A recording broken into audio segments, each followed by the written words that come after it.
From Mayor to Prime Minister, Labour Party leader Andy Burnham has promised to steer the UK in a new direction. He'll have to balance challenges at home with growing uncertainty abroad. So what will his appointment mean for the future of the UK? This is Inside Story.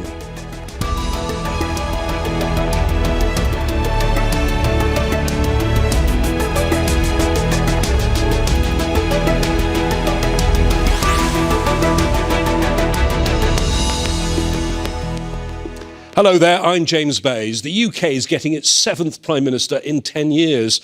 The Labour Party's new leader, Andy Burnham, is no stranger to politics, but his rise to the top has been unconventional. He takes the reins as many in the UK are preoccupied with the weak economy, the rising cost of living and the debate about immigration.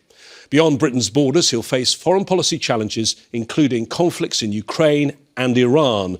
The former mayor will also have to navigate relations with the European Union and the US. Burnham says he'll be a different kind of politician and will reset how the UK is governed. So what does that mean for its role and position on the international stage? We'll discuss that in a moment with our panel of guests, but first this report from Joel Evans. My honour to declare that the duly elected leader of the Labour Party is Andy Burnham. Former Mayor of Greater Manchester, Andy Burnham, took the helm of the Labour Party on Friday. We are united, and we put the power that comes from that unity at the service of people and places who have been waiting too long for politics to let them hope again. And that's what we're going to do, everybody. We're going to give them hope back. Burnham has promised a new path for the UK, but his premiership begins at a time of increased insecurity and uncertainty, both at home and abroad. Challenges include slow economic growth, public debate about immigration, and a cost of living crisis. Burnham says he wants to give people equal opportunities by decentralising economic and political power from London and sharing it with the rest of the UK. Make no mistake, everybody, I will be a pro-business leader of the Labour Party, as I was a pro-business mayor of Greater Manchester. We turn places round together. Burnham has little foreign policy experience with which to navigate the international arena. He's apologised for the Labour Party's approach to Israel's war on Gaza and has pledged to increase pressure on the Israeli government. Burnham has also said his pick for Chief of Staff will be a former supporter of a pro-Israel group within the Labour Party. He has voiced support for the war in Ukraine and promised to meet NATO defence spending commitments. The UK's relationship with the US could largely depend on how Burnham interacts with US President Donald Trump. Britain is closely allied to the US. President Trump has criticised the UK for not joining the joint US-Israeli war on Iran, and until recently, he appeared to not know much about who Burnham was. I don't know anything. I see that he was, the mayor of a town. I hear he's extremely liberal. Extremely. UK-EU relations will also need to be tended to. Burnham is a centre-left figure on a continent increasingly dominated by right-leaning leaders. He opposed Brexit and says he wants to develop closer ties with the bloc. As the latest occupant of number 10 Downing Street prepares to move in, he'll have to learn to respond to global crises, while also fostering political stability in the UK. Joel Evans, Al Jazeera, for Inside Story.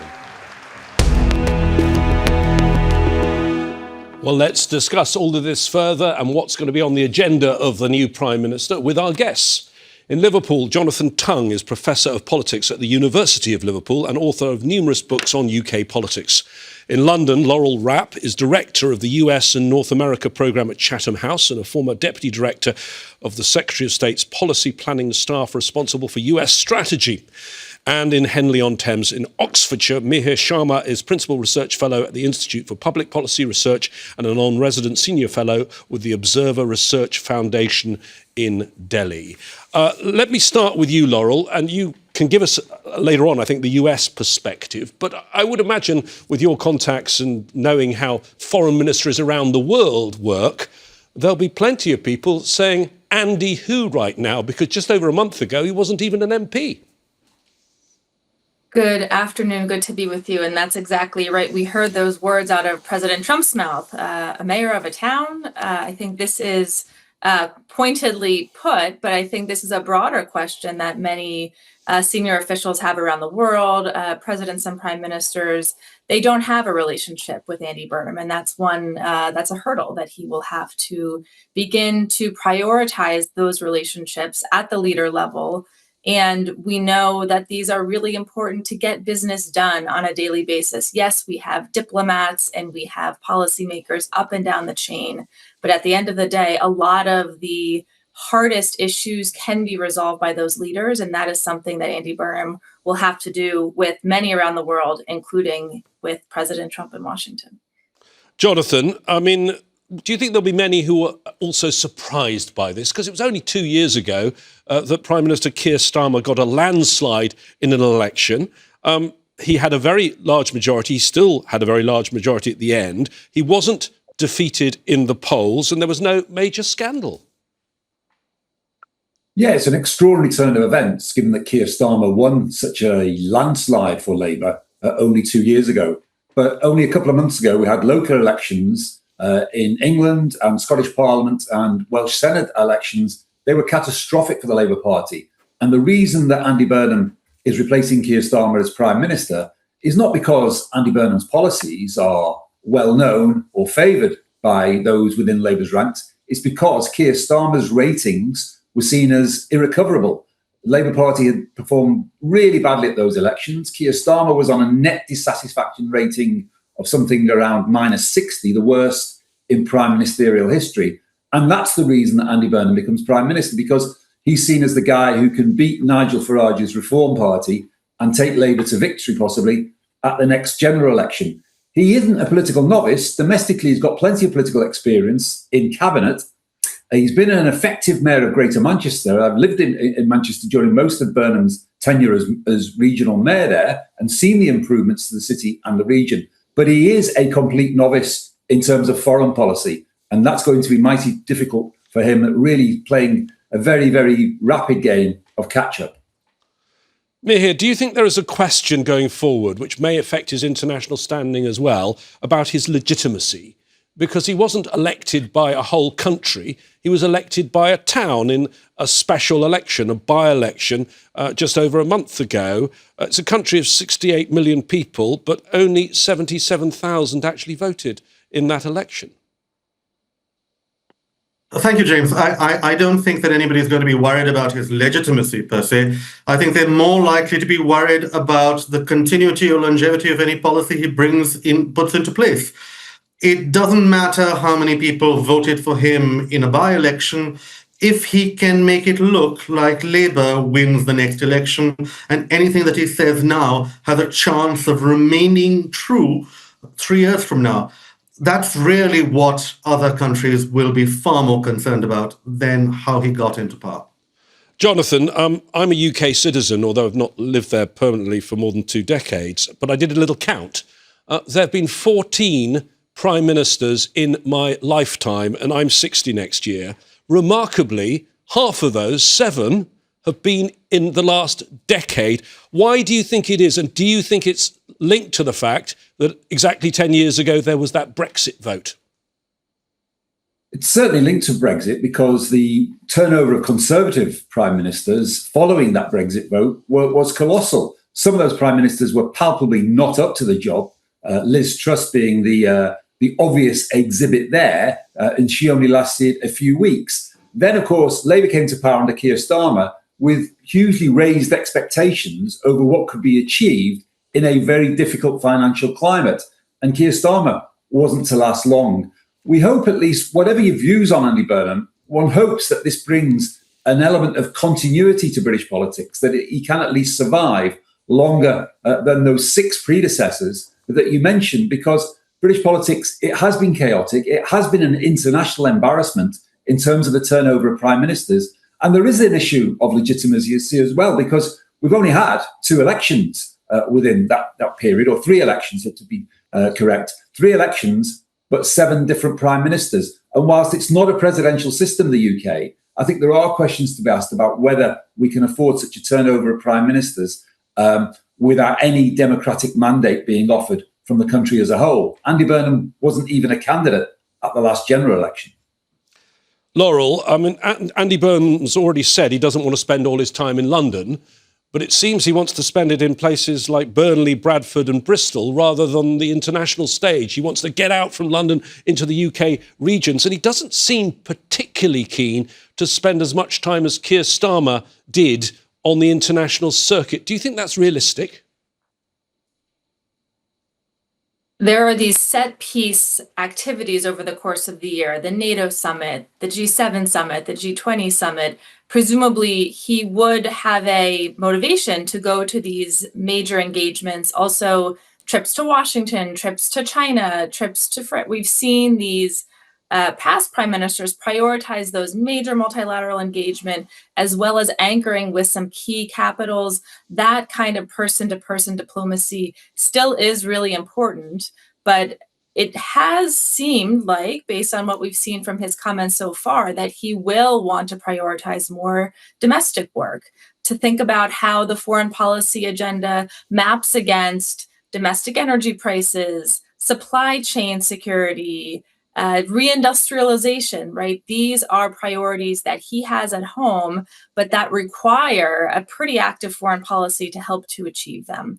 And so that's going to be the challenge here of how he thinks about and prioritizes those pieces that will help him do what he wants to do at home, and then find his foreign secretary, find other surrogates and deputies to go be that first class diplomat on the world stage, to do a lot of the other business the UK is going to have to do on a daily basis.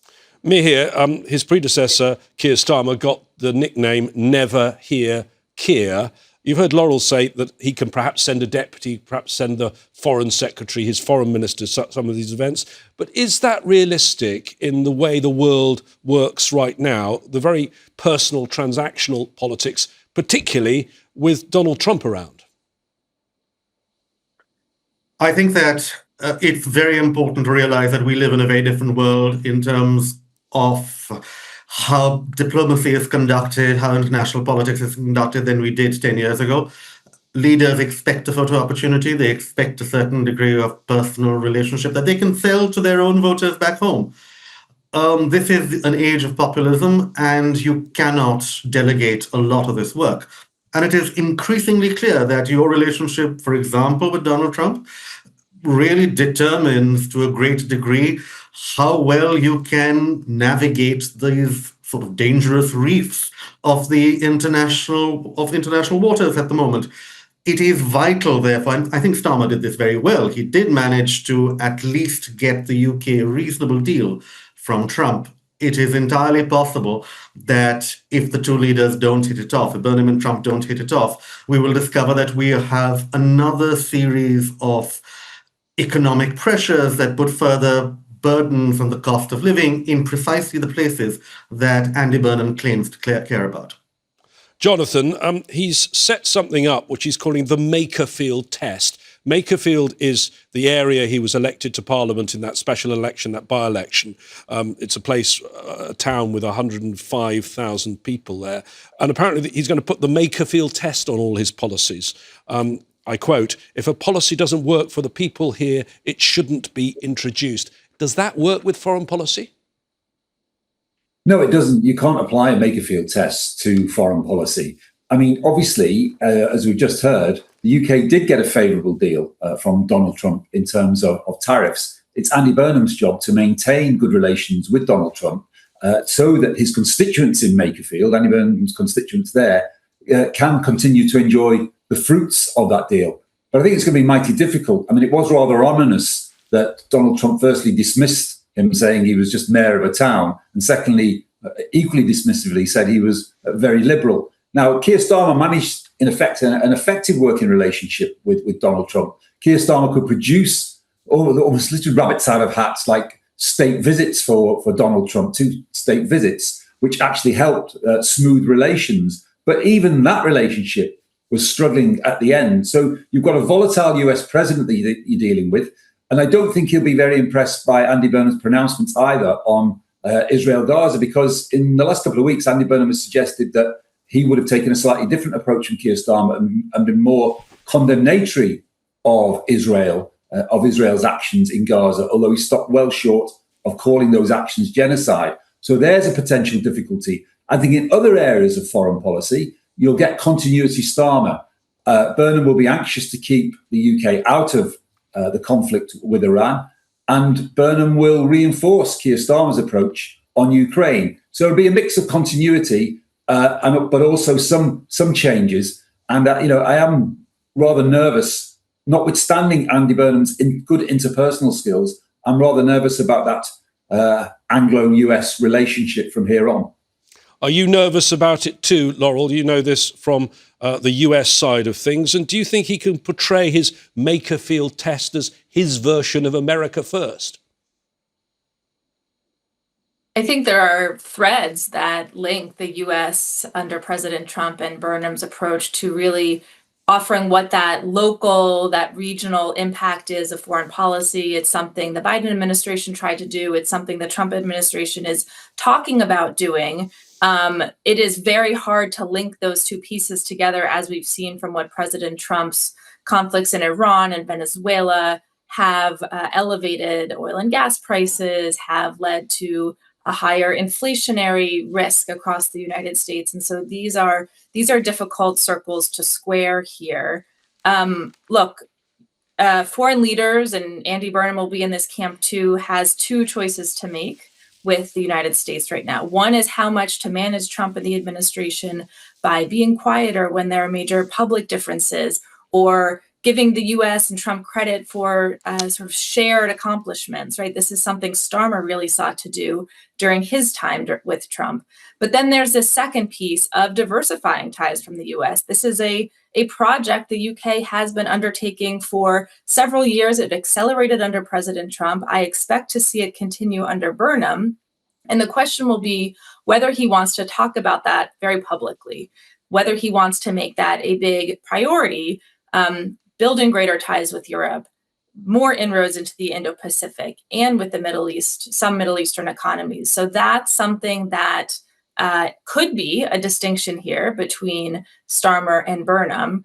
But this transatlantic relationship is not going to be an easy one to manage. It hasn't been for the past 2 years under Starmer.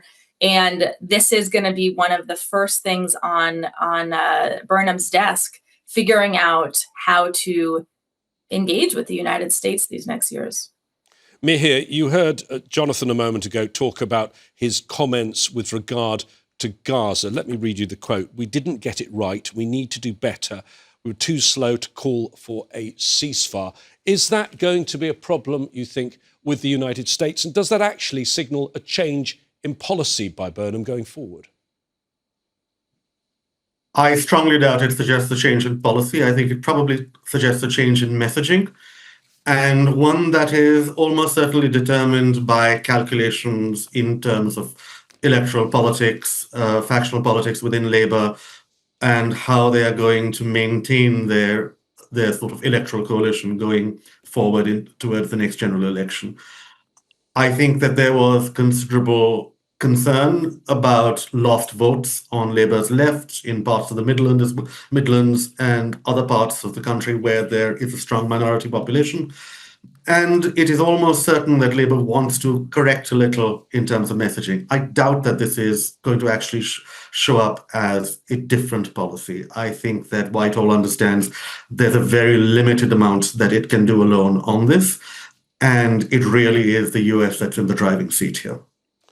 Jonathan, we've heard Burnham say that one of his things he wants to do is sort out the cost of living, which is seriously concerning many in the UK. But bringing back in the Middle East, things are escalating with regard to the US and Iran. Is it going to be a real challenge? Yeah, it will. Andy Burnham will be absolutely determined, as was Keir Starmer, to keep the UK out of that conflict. Keir Starmer was pretty proud of managing to keep the UK very distant from that conflict. I don't see any change of policy in terms of Andy Burnham. And as we just heard, Andy Burnham's got to factor in domestic electoral calculations into his foreign policy. For the first time, arguably in history, the Labour Party that Andy Burnham now leads is under a significant challenge from a party of the left in terms of the Greens. And therefore, Andy Burnham's got to watch that flank. And that's why you've had, I think, that change in messaging in terms of Gaza, given that Labour was losing votes because of its support for that. I don't think this changes much in terms of actual policy. The UK policy in terms of Israel-Palestine remains a two-state solution. I mean, Keir Starmer actually went further than previous prime ministers in his support for a Palestinian state, and Andy Burnham will carry on with that. So, but he's going to be dancing on, he's going to have a very difficult time with Donald Trump, so keeping the UK out of an Iranian conflict and explaining any shift in policy, at least the emphasis of that policy, in terms of the Middle East. Whether Andy Burnham will try and curry favour with Donald Trump or whether he will be a lot blunter than Keir Starmer was, I think is going to be one thing to watch. Laurel, I mean, if he does try and curry favour, as Jonathan says, he doesn't have two cards that Starmer used. One was inviting Trump for a state visit to the UK. You can't really do that a second time in 2 years. And, of course, the royal visit to the United States. Those were the two trump cards that the UK chose to play early with pretty good success. But what we've seen over the past year is an erosion of the gains made during those visits. We saw the first trade deal the US made with any government after Trump's inauguration was with the UK. That was a huge accomplishment for the UK, for somebody that wanted to really prioritize economic ties with the US, protecting its economy from tariffs. But then what we saw several months later was that tariffs were imposed on many nations, including on the UK, and many of the provisions of that prosperity deal are still unimplemented. Same goes for the AI deal that was announced on the margins of the state visit last September, where you had huge US investments in the UK, AI and emerging tech sectors, data centers. But a lot of those have now ground to a halt on issues of data privacy, on content moderation, on other bilateral economic issues. So what we're seeing is even when you use those trump cards, that we believe President Trump really values, it doesn't always translate then into policy and lasting policy. This is a broader implementation challenge when partners are making deals with the US right now. And I expect that to grow more complex as the sweeteners that the UK can offer the US lag, but the challenges begin to stack up further on deals that are not yet implemented and may not be. Mihir, if we can switch quickly to Europe, as we said earlier on in the programme, it's now just over 10 years since that Brexit vote, Britain leaving the European Union and the people of Britain narrowly voting for that.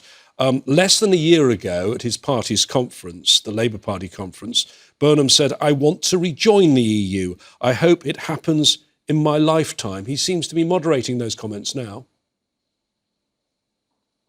Well, I think that he's discovered that a lot of the people that he is saying that he will represent in Whitehall don't necessarily share that vision. I think he will discover, as Keir Starmer did, that it's very, very hard to have a reasonable conversation with Europe and get the attention that the UK needs for its own issues in European capitals unless there is an end point. There's a lot of talk about the reset. The reset was a disappointment. There's a lot of talk about what may come after the reset. Again, the European counterpart for Andy Burnham won't be very interested in that. What they will be interested in is a UK that says, all right, at some point, presumably in Andy Burnham's lifetime, ideally in his tenure, we would like to say that we are once again a candidate for membership of the European Union. At that point, an entire process clicks into gear.